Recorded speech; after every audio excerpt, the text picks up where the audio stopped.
Menteri Perhubungan Bapak Budi Karya Sumadi sakit dan mengatakan 14 hari tidak sadarkan diri. Tapi kini ia sudah siap bekerja per Selasa 5 Mei dan ia memberikan kesempatan perdana bagi Kompas TV. Selamat sore Pak Budi. Sore. Wah, Dek Rosi. Pak Budi Karya Sumadi luar biasa. Saya begitu senang sebenarnya, sekaligus juga terkejut Pak Budi Karya bisa langsung, saya lihat sudah jauh lebih segar.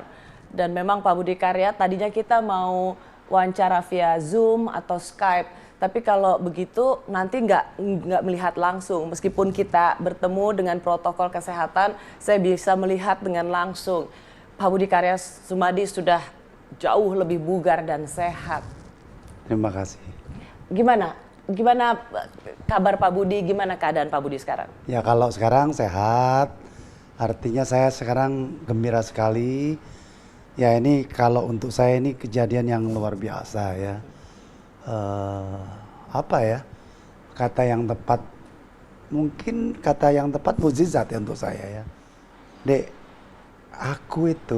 saya itu, pada saya itu memang relatif agak padat acaranya.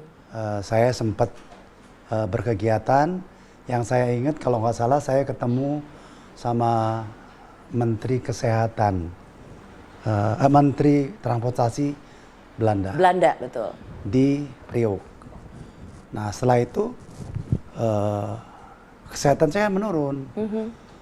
Nah saya rasa sesak, daya tahan tubuhnya agak kurang gitu. Maka sama istri saya ke rumah sakit, bawa hasil lab.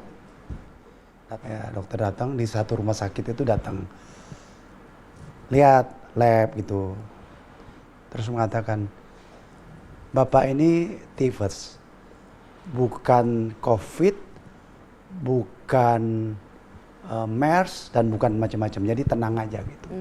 Ya saya tenang lah, jadi istri sana, anak saya ada di situ. Tapi karena keputusannya ingin ada percepatan, saya itu mesti dilokalisir, katanya gitu. Nah maka jam 10 malam saya masuk satu ruangan gitu. Satu ruangan disuruh tidur sendiri. Ya. Pembantu saya sempat masuk gitu. Nah setelah itu saya sudah nggak sadar. Oh cepat sekali dong waktunya Pak ya? Saya udah nggak sadar, jadi saya nggak tahu proses apa-apa. Katanya saya setelah 2 hari dibawa ke RSPAD. Ya. 14 hari tidak sadar, sadar pada tanggal berapa itu. Terus tanggal 30 saya minta sama wakil ketua rumah sakit, Pak Dokter, saya ini kan sudah sadar, ya kan. Di sini ini kan banyak butuh orang yang membutuhkan. Nah sementara saya di sana nggak bisa ketemu anak istri. Saya kan ada rumah dinas, kan bisa. Akhirnya dokternya berbaik hati. Tapi sebelum itu saya nyatakan, saya terima kasih sama RSPAD. Tapi bisa dibilang karena asma penyakitnya Pak Budi lebih serius ya Pak ya? Sebenarnya penyakit asma itu sudah menjadi teman saya, ya. Dia hadir sejak saya 4 tahun, ya. Puncaknya pada saat saya di UGM, dites alergi apa-apa, nggak sembuh juga gitu. Jadi bagi saya itu ya asma itu teman. Karena memang para dokter biasanya ketika menjelaskan soal mereka yang sakit COVID ini biasanya dia pasti punya bawaan tertentu, ya. Pak. Termasuk punya problem pernafasan seperti asma. Makanya tidak heran Pak Budi selalu mengatakan mukjizat betul ketika ini sampai Pak Budi terinfeksi, punya riwayat asma, 14 hari ventilator, tidak sadarkan diri dan ada faktor umur. Mukjizat. Ya terima kasih Tuhan, terima kasih teman-teman yang mendoakan saya ya. Teman-teman Saparius itu kirim satu teman alumni kita ya, Safirus Cici dan Palembang. sebagainya itu kirim. Saya menetes air mata. Saya juga dapat doa dari wartawan. Wartawan yang teman-teman saya, 45 orang, mengatakan kami berdoa, jangan menyerah. Saya terharu.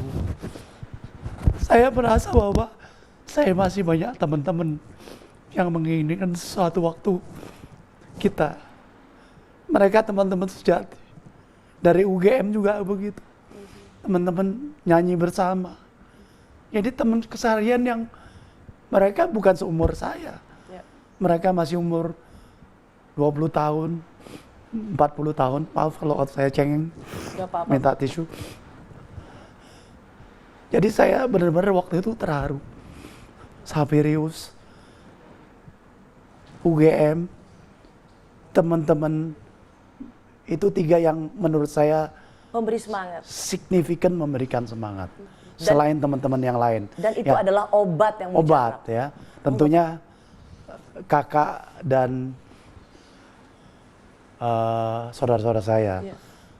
baca Yasin dan sebagainya itu dilakukan. Saya terima kasih. Nah, ini harus dimaknai bahwa satu kejadian yang besar ini harus juga diambil sebagai suatu pelajaran bahwa solidaritas itu mesti penting. Ya. Kebersamaan itu harus penting. Maka setiap kali saya katakan, ini presiden, pemerintah kan pengen ini selesai dengan segera. Presiden selalu mengatakan, yuk kita lakukan. Ya, sebagian merok, ya, sebagian bully, jangan dong. Kita harus kompak. Ya. Kalau nggak kompak nggak bisa. Terima kasih banyak ya Pak Budi. Pak Budi juga harus jaga juga, jangan langsung gaspol. Jangan Banyak yang ngingetin, makanya ini aku tadi dikawal 3 dokter. Iyo. Ya. Terima kasih ya Pak Budi Masih. Karya Sumadi, sehat terus. Ya.